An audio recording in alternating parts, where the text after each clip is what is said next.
प्रिय विद्यार्थियों, कैसे हैं आप सब। आज की अपनी श्रेष्ठ हिंदी क्लासेस की श्रृंखला में, जैसा कि हमने अपनी पूर्व क्लास में कहा था कि हम लेकर के आएंगे हमारा रेखा चित्र बाल गोविंद भगत। उसके परीक्षा की दृष्टि से जो महत्वपूर्ण पहलू हैं, देखिए बच्चों, आपको पूरा पाठ तो पढ़ना ही होगा। ये जो कंटेंट है वो इसलिए है कि आपको सार रूप में जब आप पहले उसको पढ़ेंगे और फिर जब इसको सुनेंगे तो वो आपके मस्तिष्क में हमेशा के लिए स्थायी हो जाएगा। उसका जो चित्रण है, जो वर्णन है, जो कुछ भी लेखक ने लिखा है, वो हमेशा के लिए आपके मस्तिष्क की मेमोरी में सेव हो जाएगा। तो चलिए चलते हैं हमारे पाठ की तरफ। बाल गोविंद भगत जिनका चित्रण इस रेखा चित्र में किया गया, जिस व्यक्तित्व का वर्णन लेखक रामवृक्ष बेनीपुरी जी ने किया है, वह जो है वो व्यक्तित्व कैसा है? वो सादगी, सज्जनता, भक्ति, सामाजिक रूढ़ियों का विरोध करने वाला है। बड़ा ही मार्मिक और हृदय स्पर्शी चित्रण किया है बेनीपुरी जी ने। साथ ही इस रेखा चित्र में ग्रामीण कृषि और संस्कृति व बोलचाल के शब्दों का प्रयोग, जो इनका प्रयोग रेखा चित्र में किया गया है, वो इस रेखा चित्र को और अधिक प्रभावशाली बनाते हैं।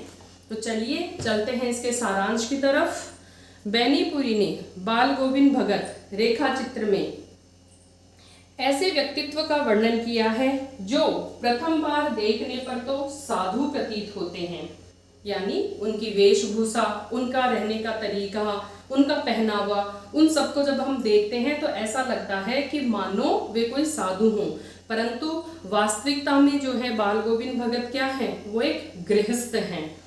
60 वर्ष के लगभग उनकी उम्र है। वस्त्र के नाम पर एकदम साधारण वस्त्र पहनते हैं। वह जो कबीर दास जी को बाल गोविंद भगत अपना साहब मानने वाले हैं।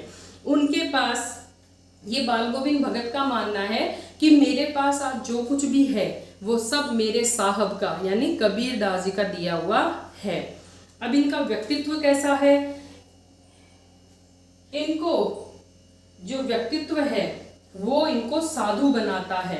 साहब के गीत गाना, कभी झूठ ना बोलना, खरा व्यवहार करना, किसी से बिना पूछे दूसरे की वस्तु को हाथ भी न लगाना, जो अनाज खेत में इनके पैदा होता है वो सब ये कबीर पंथी मठ में लाद कर ले जाते हैं और वहां भेंट स्वरूप चढ़ा देते हैं, और वहां से जो अनाज वापस उन्हें प्रसाद रूप में दिया जाता है, उसी से वे अपने जीवन का गुजर बसर करते हैं, उसी से उनके जीवन का निर्वाह होता है। कोई भी कैसा भी मौसम क्यों ना हो, कितनी भीषण सर्दी हो, कितनी उमस भरे दिन हो गर्मी के, उनका जो है भजनों का स्वर कभी मंद नहीं होता है। गांव के सभी जन उनके घर आकर झांझ खड़ताल लेकर के नाचते झूमते हैं उनकी भजनों की टेक पर।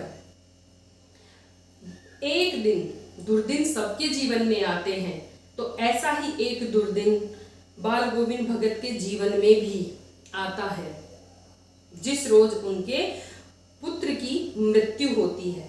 जब ये समाचार, उनकी पुत्र की मृत्यु का समाचार गांव भर में पता चलता है लोगों को, तो लोग उनके घर पर आते हैं और आकर के जो वो वहां पर देखते हैं, उसको देख करके वे बड़े कौतुक में भर जाते हैं, अवाक रह जाते हैं, आश्चर्यचकित रह जाते हैं। क्यों?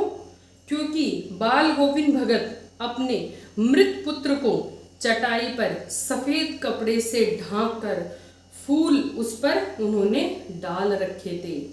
वहीं उस लाश के सिराने, अपने पुत्र की लाश के सिराने उन्होंने चिराग जला करके रखा था और वहीं बैठे बैठे वो भजन गा रहे थे। अपने दिन प्रति की जो उनकी दिनचर्या थी, उसी के अनुरूप उस दिन भी वो भजन गा रहे थे। बस स्वर में थोड़ा सा अंतर था, उस दिन स्वर थोड़ा बुझा बुझा सा लग रहा था।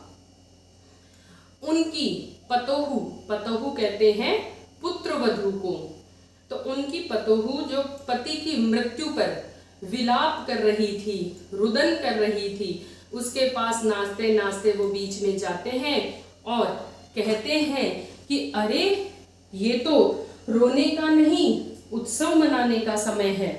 आज आत्मा का परमात्मा से मिलन का मधुर क्षण है। ये तो अपनी पुत्र वधू के हाथों से ही वे पुत्र को मुखाग्नि भी दिलवाते हैं।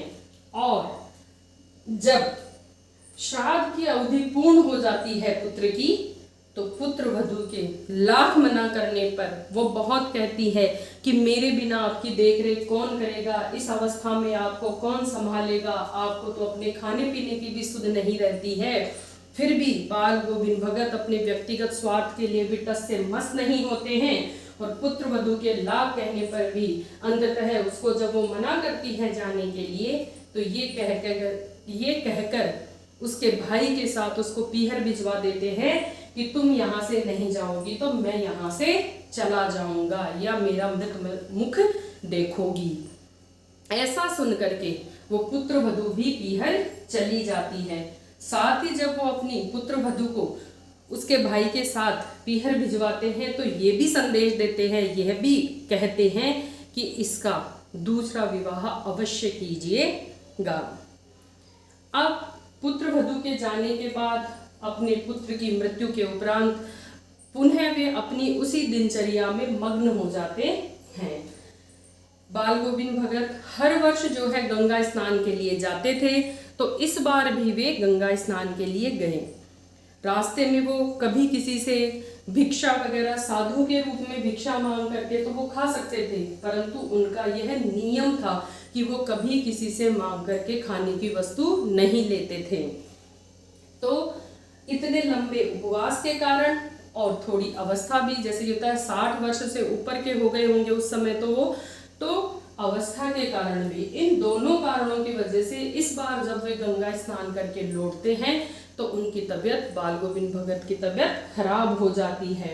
और इतनी खराब हो जाती है कि एक दिन ऐसा आता है कि जो भजनों के स्वर से पूरा गांव सुबह उठता था, जिनकी भोर ही बाल गोविंद भगत के भजनों से होती थी, एक दिन वो भजन का स्वर सुनाई नहीं देता है। तो गांव में कौतूहल होता है कि आज वो मधुर स्वर, वो ऊंची टेक सुनाई क्यों नहीं दे रही है। गांव वाले बाल गोविंद भगत के घर पे जाकर के जब देखते हैं तो क्या देखते हैं, बाल गोविंद भगत इस संसार को जो है विदा कह चुके होते हैं। उनकी आत्मा तो जा चुकी है और उनके शरीर का पंजर मात्र वहां पर पड़ा है। बच्चों, ये जो रेखा चित्र है बड़ा ही मार्मिक है। इसमें जो महत्वपूर्ण बात है वह यह है कि आप देखिए 60 वर्ष की अवस्था है, बाल गोविंद भगत ग्रामीण परिवेश से सरोकार रखने वाले व्यक्ति हैं, परंतु एक तो उन्होंने अपनी सादगी को कभी नहीं त्यागा, अपनी सज्जनता का त्याग कभी नहीं किया, चाहे उनके सामने परिस्थितियां कैसी भी विकट से विकट क्यों ना हो। उनकी पुत्र की मृत्यु भी उन्हें विचलित नहीं कर सकी उनके कार्यों से। दूसरी चीज जो उनसे हमें सीखने को, इस रेखा चित्र के माध्यम से जो हमें सीखने को मिलता है वो है कि उन्होंने सामाजिक कुप्रथा, पुत्र वधू को वो चाहते तो रख सकते थे घर पे, वो उनकी वृद्धावस्था में सेवा शुश्रूषा करती, उनका ध्यान रखती, उनके भोजन की व्यवस्था समय पर हो जाती, परंतु उन्होंने अपने व्यक्तिगत विषय में नहीं सोचा। उन्होंने उस लड़की के विषय में सोचा, उस अपनी पुत्र वधू के विषय में सोचा कि इसके संपूर्ण जीवन का क्या होगा, और उन्होंने तुरंत आनन फानन में सोचा भी नहीं कि इसका समाज से मुझे क्या सुनने को मिलेगा। उस चीज की बिना परवाह किए हुए इन्होंने बेबाकी से कह दिया कि नहीं, तुम्हें इसका दूसरा विवाह करना ही है। हमारे समाज में जो भी ऐसी परंपराएं चल रही हैं जिनकी वजह से किसी के जीव को परेशानी हो सकती है, तो उनका प्रतिकार करने के लिए हमें अवश्य आगे आना चाहिए। ये भी बाल गोविंद भगत हमें इस रेखा चित्र के माध्यम से सिखा रहे हैं। नेक्स्ट क्लास बच्चों आपकी होगी अगले लेसन के लिए।